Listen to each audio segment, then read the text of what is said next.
What's going on? Slip is here, match 2 of our Brain Control League. We're on the play again, getting nice and lucky. This hand, doesn't really do a lot except it, gets obscene value if we actually fuse back. I decide on the play, I'm often going to keep a hand that lets us actually tick up Jar on turn 3 and fuse on turn 4. Esper Charm's a good card. Our opponent plays Street Wraith, which means we're probably about to get Inquisitioned or something, but we don't.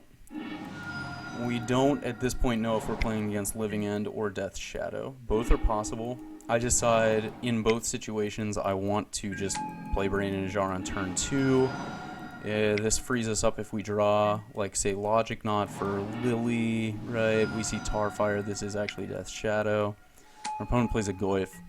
The other nice thing about playing Jar is that it forces our opponent to K-command at turn 3, and so that's going to eat up their mana. Even though it's going to grow Goyf, it's going to give us an extra turn before the Death Shadows come down. Or we're going to get to fuse back. That's the other option. Opponent swings for 4.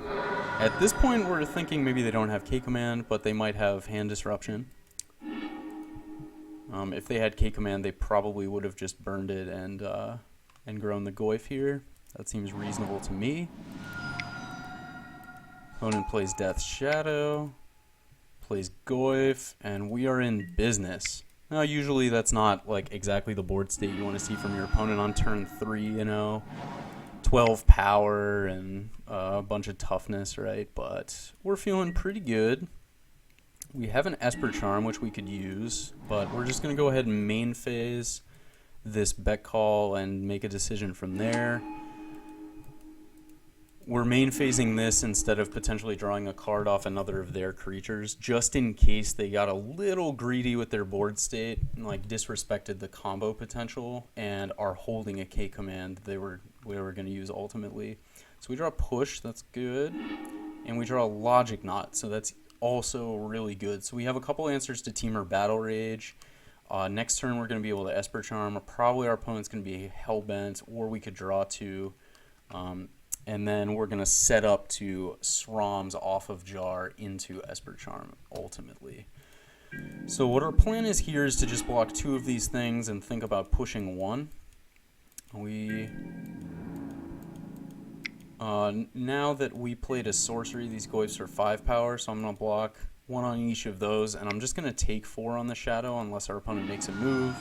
They Tarfire us, and they Rampager a Goyf, so we can't counter this, but we can push the Goyf, and that leaves us 2 blockers for next turn. I assume there's only 1 Rampager in his deck, which means we will not lose to, Temur Battle Rage with this Logic Knot. That is good. Our opponent has 2 cards in hand, so I'm going to go ahead and Esper Charm away their hand. And I also decide that since next turn we can Srams off of Jar, I'm going to Esper Charm their hand, and then after attacking, I'm just going to Verdict away all this crap. Verdicting away your own tokens is a great feeling. I love it. Our opponent's totally Hellbent. We have a ton of cards. He takes Srams, though. So he's messing up our plan. Collective Brutality was a good draw there.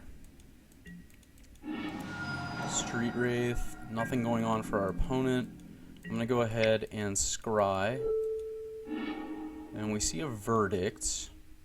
Not sure how I'm feeling about that. I mean, we can counter a threat that our opponent plays next turn. We're going to bottom it and just Esper Charm, and we draw Spell Snare Logic Knot. So at least we have like some answers going on. We get another scry coming up too if we feel like it. Our opponent plays K commands, and obviously no reason to let him destroy our Jar when counter the creature. We just counter the K commands. That's a deal.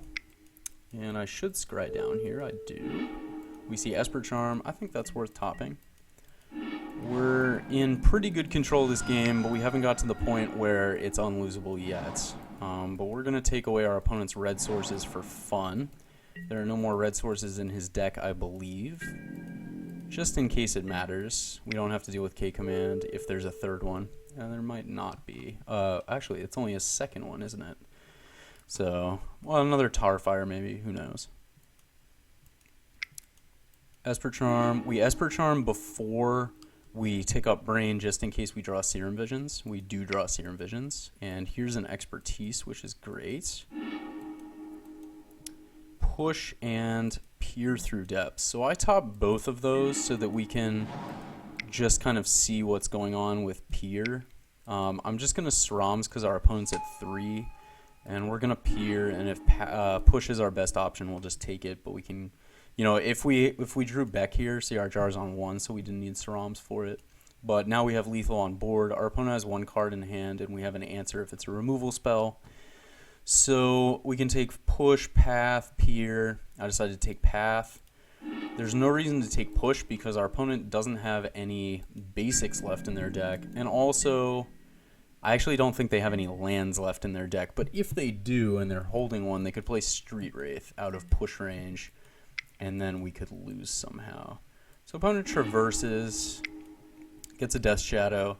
The other nice thing about taking Path here is that if our opponent has a removal spell and doesn't play Goyf as the creature, so if it was Goyf we could snare it and logic not the removal spell.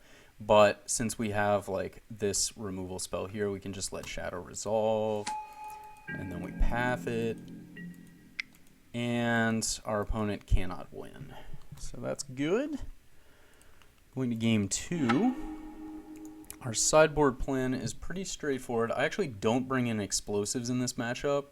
It's not as good as it used to be, but obviously you could make a very reasonable argument for bringing it in.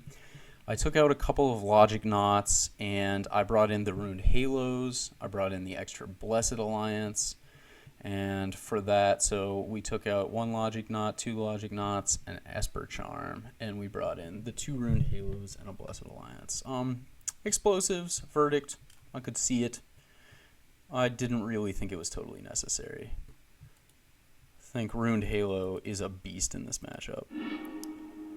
This hand is kind of meh, but I decided to keep it. Their deck isn't terribly fast, and Serum Visions is good. Also, they play a lot of Disruption, so on the draw, or like in general, I'm a little less inclined to mulligan if our hand is like functional, or is mana functional so that we can draw into relevant things. So I said previously we're pretty good at clawing our way back into games. And I do enjoy that as well. So I'm just going to go ahead and fetch here. No pretenses. Opponent takes the jar. All the hand disruption, but missed a land drop. More hand disruption, Inquisition, total blank. Can't take Verdict or Cryptic. We draw Ruined Halo, which I don't really want to play preemptively, I think. I would rather let our opponent play a threat. And now we have Cryptic up, and our opponent's just missing all the land drops, so I don't really see how we can lose. It's certainly possible, but say our opponent draws a green source and plays a Goyf, we're just going to Halo it. We have Cryptic and Verdict. We're doing pretty well. Tarfire is fine. Opponent has Delirium, worth noting. Gets a land. Okay, plays a Death Shadow, so they Tarfired themselves. Just 1 Death Shadow, but I'm still going to Ruined Halo it. It's nice that we drew a fetch here. It means we can Cryptic without playing Ghost Quarter and Ghost Quartering our Ghost Quarter, which would be a little crazy, especially because holding on to these is going to be pretty good later in the match. We're going to Ruined Halo Death Shadow. I'm going to fetch now, just in case we don't want any shenanigans. Opponent can't really attack. Traverses, so we're wondering, is Goyf coming here? We're going to have to counter Goyf at some point. And our opponent got a Rex Sage. So that's interesting. They got all the sideboard tech. It's a kind of unfortunate reality of playing Jar, that when you play cards like Ruined Halo as hate or as sideboard answers, the incidental crap that people bring in for Jar is really good there. So, it's the same with like Titan Shift, right? Maybe they would bring in Nature's Claim against Leyline anyway, just blind, but that seems a little dicey to me.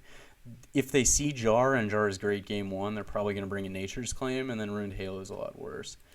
So, even so, we're not really worried about this Rex Sage. We could just let him Rex Sage it and push, but that seems terrible. He doesn't draw a land. I could snap Serum Visions in here. I decide I'm not going to.